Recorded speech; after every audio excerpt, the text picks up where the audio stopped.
Ang hirap kumita, parang kulang ang oras sa isang akaw. Paano ako makakasabay kung luma ang gamit ko? Ang daming trabaho, pero ang bagal ng sistema. Anak, para lang ba sa bata ang AI na yan? Baka mahirap gamitin. Hindi para sa tulad ko. Pangmayaman lang siguro ang teknolohiyang yan. Pero nang may nagturo, nagbago ang lahat. Wow! Kaya pala akong tulungan gumawa ng report. Mas mabilis na ang benta ko. Narito ang tinig ng makabagong panahon. Mga ka-AI, panahon na para ang teknolohiya ay mapunta sa taong bayan. Sa panahon ng AI, ang aangat ay ang handang matuto. AI para sa lahat. AI para sa masa. AI Talks with the Voice Master.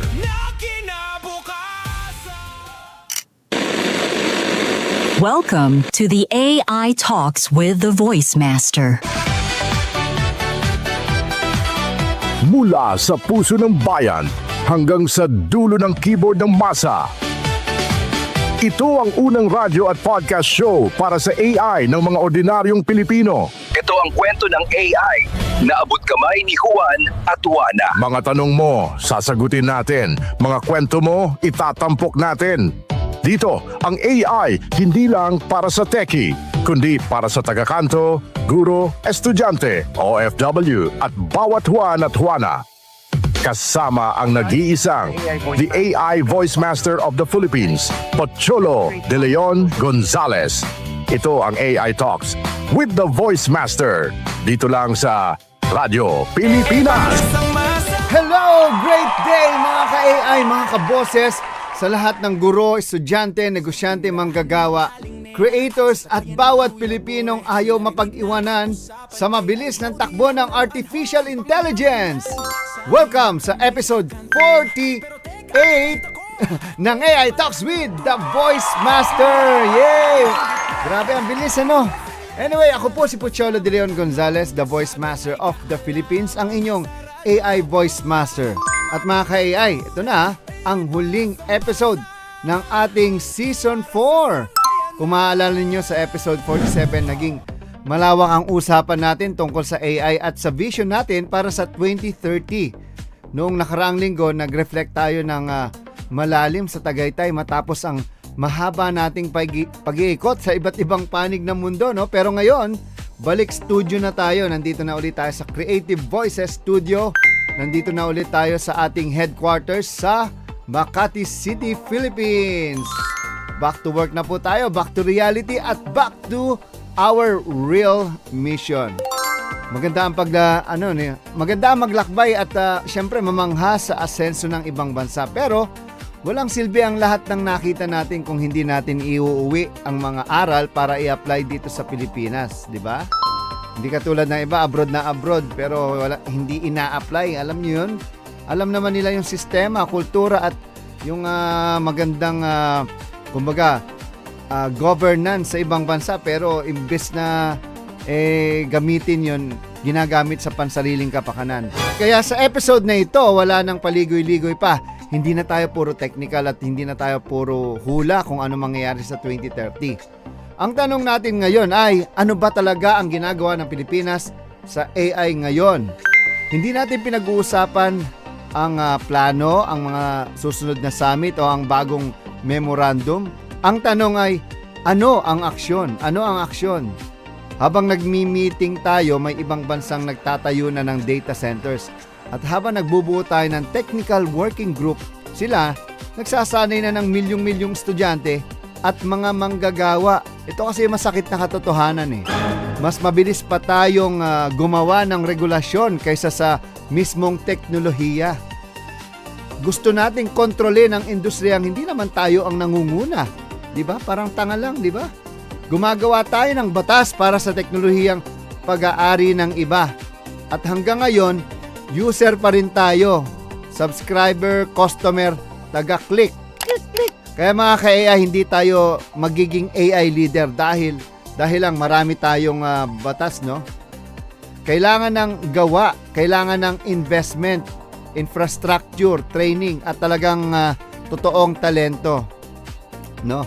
Bigyan ko kayo ng mga aral mula sa ating global tour, no? Ang season 4 ay naging isang napakahalagang paglalakbay mula United States, Canada, Hong Kong, Macau, Singapore, Malaysia, hanggang UK, England at Scotland. At ang huli nating stop sa Dubai, UAE. Hindi ako bumiyahe para lang magpa-picture Nagmasid ako para alamin, para gumawa ng mga yung mga bakit gumagana ang sistema nila at bakit sa atin napakaraming proyekto ang hanggang drawing na lang, puro plano.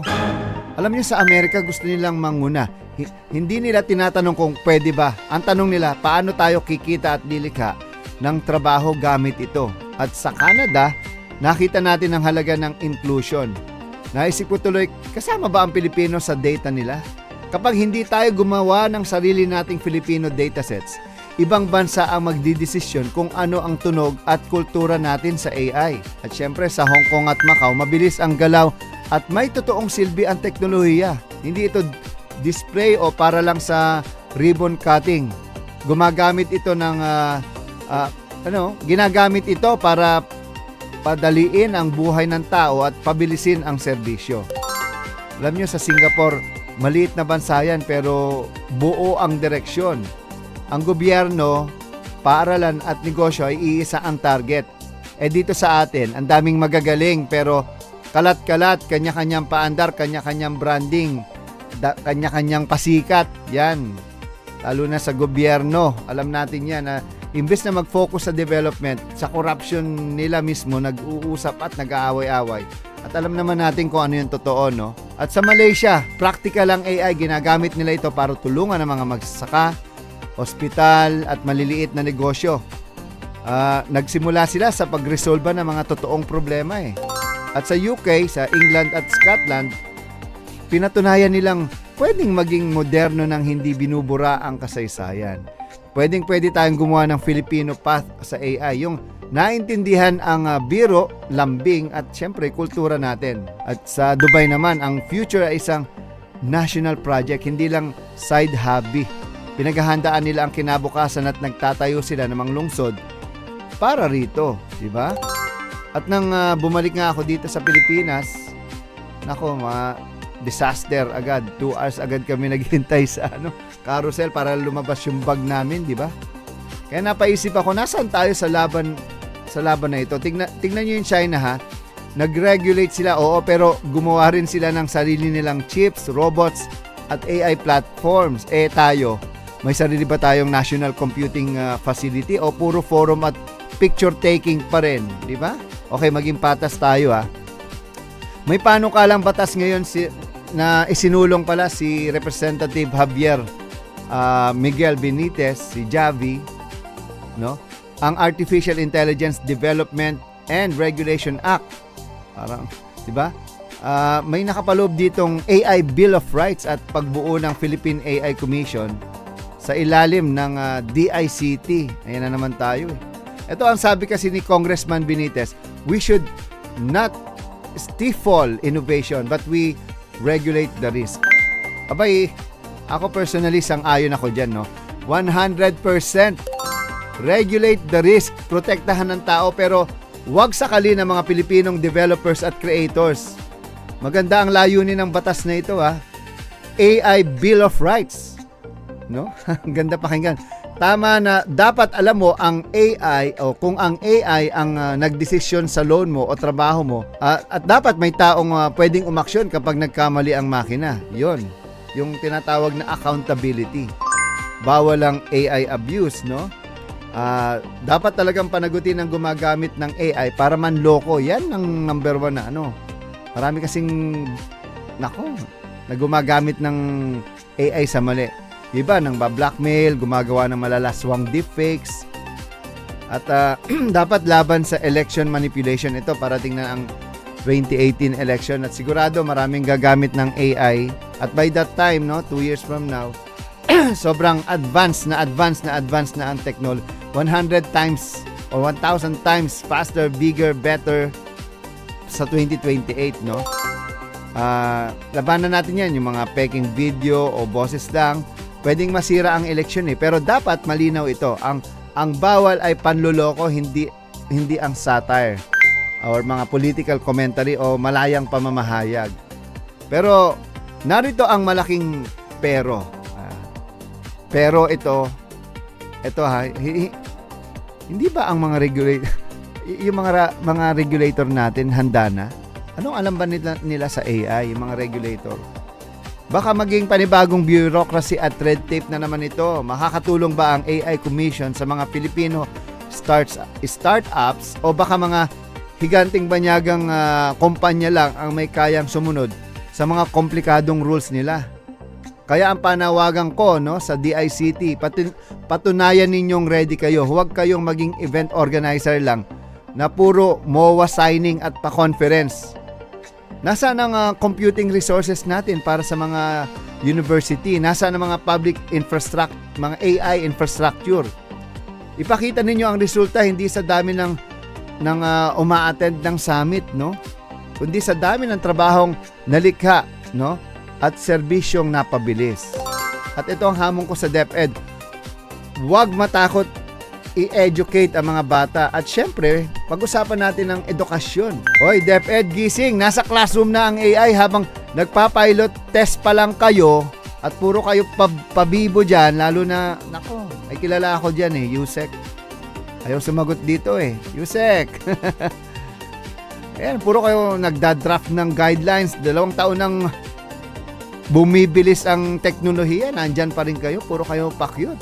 Puro kayo mga international conference. Puro kayo mga aral abroad. Anong ginagawa niyo dito? Di ba? Huwag ninyong tignan ng AI bilang simpleng cheating problem. Ito ay issue ng literacy at national competitiveness. Dapat matutunan ng bata kung paano gumamit ng AI ng tama, paano i-check ang mga sources at paano malaman kung peke ang impormasyon. Yan ang ituro ninyo sa DepEd, sa mga schools, sa elementary, high school, sa China, 6 years old. Hindi pa nga marunong magbasa. AI na tinuturo nila how they can kumbaga yung appreciate yung paggamit ng artificial intelligence. At sa mga guro, hindi ninyo kalaban ng AI, gamitin ninyo ito para bawasan ang sandamakmak ninyong paperwork at AI, Ang AI lang ang kayang gumawa ng lesson plan, pero ang guro pa rin ang nakakakita kung ang bata ay nahihirapan, nagugutom o nawawala ng pag-asa.